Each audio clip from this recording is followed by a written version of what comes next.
साल 2022 में पसमानदा मुसलमानों के हक की आवाज उठी। पसमानदा मुसलमानों को हक देने की आवाज खुद हुक्मरान जमात की तरफ से उठी। खुद वज़ीर-ए-आज़म ने पसमानदा मुसलमानों के पिछड़ेपन पर तशवीश का इजहार किया।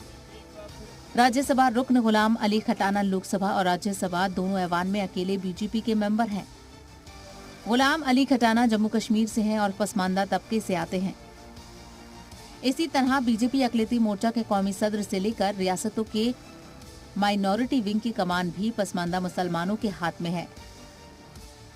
यूपी सरकार में अकेले वजीर दानिश अंसारी भी पसमानदा हैं। गुजरात चुनाव हो, दिल्ली एमसीडी चुनाव हो या आने वाले यूपी बल्दिया इंतखाब हों, इन तमाम चुनावों में बीजेपी ने पसमानदा मुसलमानों को तरजीह दी है।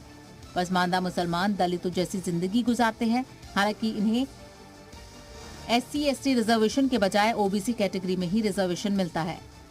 वाज़ेह हो कि बर्रे सगीर में मुसलमान जात की जंजीर में पूरी तरह जकड़े हुए हैं। जो ऊंची जात के मुसलमान हैं उन्हें अशराफ कहा जाता है और पसमानदा मुसलमानों को अर्जाल कहा जाता है।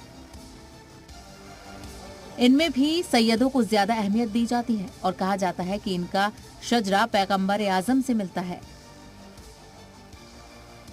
इसके अलावा शेख मुगल पठान वो हैं जो अरब और अफगानिस्तान से आए हैं और कुछ राजपूत जो कन्वर्ट हुए हैं उन्हें भी पठान कहा जाता है।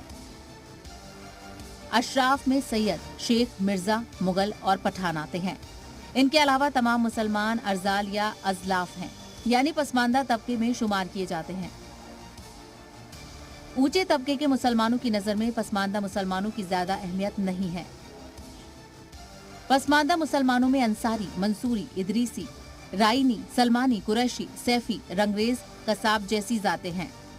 एक रिपोर्ट के मुताबिक भारत में मुसलमानों की कुल आबादी का तकरीबन 15% आला जात के मुसलमान हैं, जबकि 85% पसमानदा मुसलमान। पसमानदा मुसलमानों का इल्जाम है कि इस्लाम में तो जात पात नहीं है, लेकिन भारत में समाजी सतह पर उन्हें वो मकाम हासिल नहीं हुआ जिसके वो हकदार हैं।